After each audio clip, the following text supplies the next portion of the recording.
ফার্মাটের নীতির সাহায্যে আলোর প্রতিসরণের সূত্র প্রমাণ। তো এটা প্রমাণ করার আগে আমাদের আগে চিত্রটা ভালোভাবে বুঝতে হবে। চিত্রটা হচ্ছে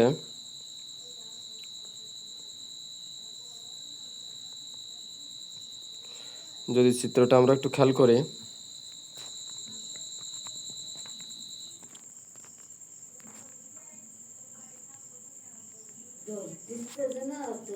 যে আমাদের এ একটি মাধ্যম এবং বি একটি মাধ্যম এবং পি পি প্রাইম হচ্ছে একটা বিভেদ তল। বিভেদ তলের উপরে পি কিউ এবং কিউ ড্যাশ একটি অভিলম্ব। এ একটি বিন্দু হতে আলো আপতিত হয়ে বি বিন্দুতে আপতিত হয়ে বিসি রশ্মি প্রতিসরিত হয়। তাহলে এখানে আপতন কোণটা আমরা আয় ধরলাম এবং প্রতিসরণ কোণটা আমরা আর ধরলাম। এবং আমরা যে মাধ্যমে যে উচ্চতা সেটাকে ধরলাম h1, অর্থাৎ বিভেদ তল থেকে এ বিন্দুর উচ্চতা হলো h1 এবং বি মাধ্যমে হলো সি বিন্দুর উচ্চতা হলো h2, তাহলে আমরা যদি এখানে আমরা টোটাল mn যদি আমরা ডি ধরি, mn সমান যদি আমরা ডি ধরি, তাহলে আমরা বলতে পারি যে এবং mb সমান যদি আমরা এক্স ধরি, তাহলে আমরা বলতে পারি যে bn সমান ডি মাইনাস এক্স, এটা আমরা বলতে পারি। তাহলে আমরা T1 সমান আমরা জানি T1টা হচ্ছে যে এ বিন্দু থেকে, অর্থাৎ এ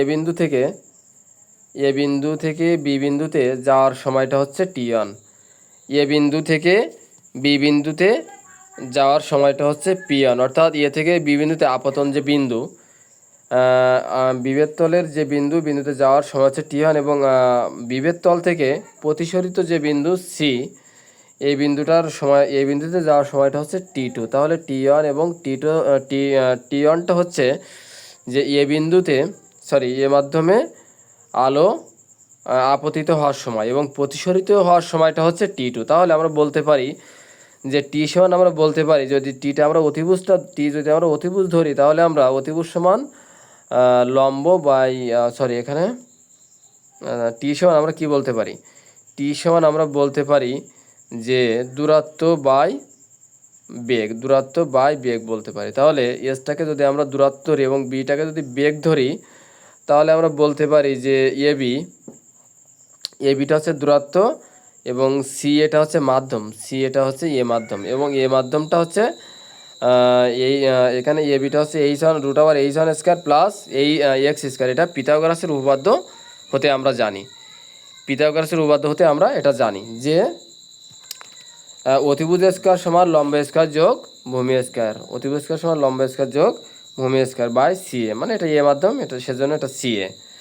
তাহলে আমরা কি জানি যে S = যদি VT হয়, তাহলে আমরা বলতে পারি যে T = S/V, এটা আমরা বলতে পারি। তাহলে হ্যাঁ, T2 = BC/CB, তাহলে h2 √h2 square plus d - x square by CB। তাহলে যদি আমরা মোট সময় এখানে হিসাব করি, তাহলে আমাদের চিত্রটা আগে বুঝতে হবে যে মোট সময়টা যদি আমরা হিসাব করি, তাহলে যে আমাদের মোট সময়টা হচ্ছে যে এ থেকে বি বিন্দুতে যেতে কত সময় লাগে এবং বি থেকে সি বিন্দুতে যেতে কত সময় লাগে, টোটাল সময়টাকে আমরা বলতে পারি টি, অর্থাৎ T = T1 + T2, এটা আমরা বলতে পারি। তাহলে T1 প্লাস যদি T2 হয়, তাহলে আমরা এই দুইটা যোগ করলে এখানে যে মানটা পাওয়া যাবে সেটা হচ্ছে টোটাল এ থেকে বি বিন্দুতে, অর্থাৎ এ মাধ্যম থেকে বি বিন্দুতে যেতে আমাদের ঠিক কত সময় লাগে সেই মানটা কিন্তু আমরা পাবো। তাহলে T = T1 + T2, তাহলে T1 এর মানটা আমরা বসিয়ে দিলাম এবং T2 এর মানটা বসিয়ে দিলাম। বসিয়ে দেওয়ার পরে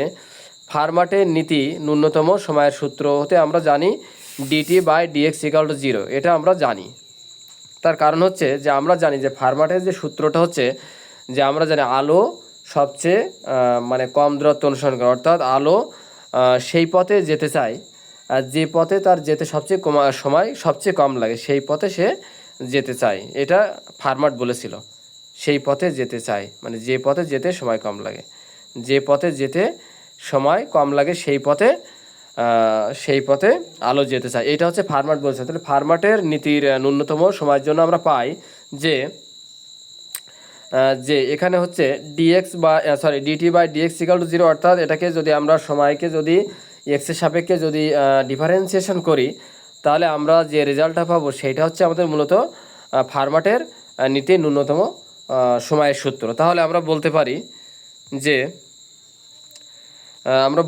যদি আমরা এটাকে ডিফারেন্সিয়েশন করি তাহলে আমাদের এই রেজাল্টটা পাবো যে 1/c ইন্টু, যদি আমরা এটাকে এক্সের সাপেক্ষে করি তাহলে আমরা ধ্রুবকটা বাইরে রেখে দিব এবং এটাকে ইন্টিগ্রেশন করলে হচ্ছে 1/2 √h1² plus x² into 2x plus 1/c into 1/2 √h2² plus d minus x² into 2 into d minus x into এক্সকে করলে -1। তাহলে এইখানে 2 আর এই 2 কাটা, এইখানে 2 এবং এই 2 কাটা, এই 2 কাটা এবং এই 2 কাটা, তাহলে বাকি যে অংশটা থাকবে সেটা বসে যাবে এবং -1 এবং এই প্লাসে গুণ করলে আমাদের এখানে একটা মাইনাস হয়ে যাবে।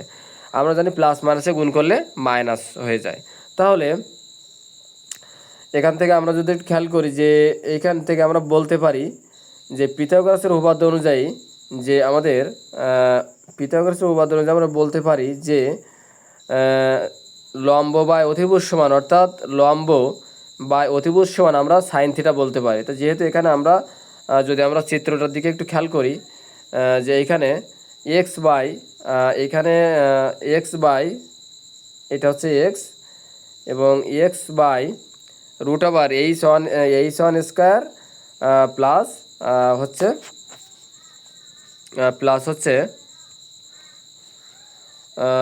হচ্ছে এই x²। তাহলে আমরা এটা সমান বলতে পারি সাইন থিটা এবং এইটা সমান আমরা বলতে পারি সাইন থিটা। তাহলে আমরা এখান থেকে যদি গুণ করে দিই সাইন আই বাই সাইন এ আই সি এ এবং বি মাধ্যমের জন্য sine R by CB equal to 0, তাহলে এখান থেকে যদি আমরা সাইডটা চেঞ্জ করি, অর্থাৎ এটা যদি রেখে দিই এবং এইটা যদি সাইড চেঞ্জ করি তাহলে আমাদের এই পাশে সাইন আর বাই সিবি হবে। তাহলে আমরা বলতে পারি যে sine R I by sine R সমান সিএ বাই সিবি। যদি এটাকে আমরা যদি একটুখানি বোঝার চেষ্টা করি যে আমরা সিএ মাধ্যম থেকে যদি সিবি মাধ্যমে যাই তাহলে আমরা কি বলতে পারি, তাহলে আমরা বলতে পারি এ মিউ বি। এটা আমরা স্নেলের সূত্র হতে বলতে পারি যে আমরা এখানে একটা মাধ্যম দেওয়া আছে, এখানে একটা মাধ্যম দেওয়া আছে, এরকম একটা মাধ্যম দেওয়া আছে, একটা এ মাধ্যম এবং একটা বি মাধ্যম। আমরা যদি এ মাধ্যম থেকে বি মাধ্যমে যেতে চাই তাহলে আমরা স্নেলের সূত্রের মাধ্যমে কি বলতে পারি, আমরা বলতে পারি যে এ মিউ বি, এটা আমরা বলতে পারি এ মিউ বি। তাহলে আমরা এখানে লিখব যে sign I by sine R সমান এ মিউ বি, এটা হচ্ছে আমাদের এটা আমরা বলতে পারি স্নেলের সূত্র হতে। তাহলে এটা হচ্ছে আমাদের মূলত প্রমাণের বিষয়। তো আশা করি আপনারা সবাই বুঝতে পারছেন। তারপরে যদি কারো বুঝতে অসুবিধা হয় অবশ্যই কমেন্ট করে জানাবেন। সবাই ভালো থাকবেন, সুস্থ থাকবেন, ধন্যবাদ।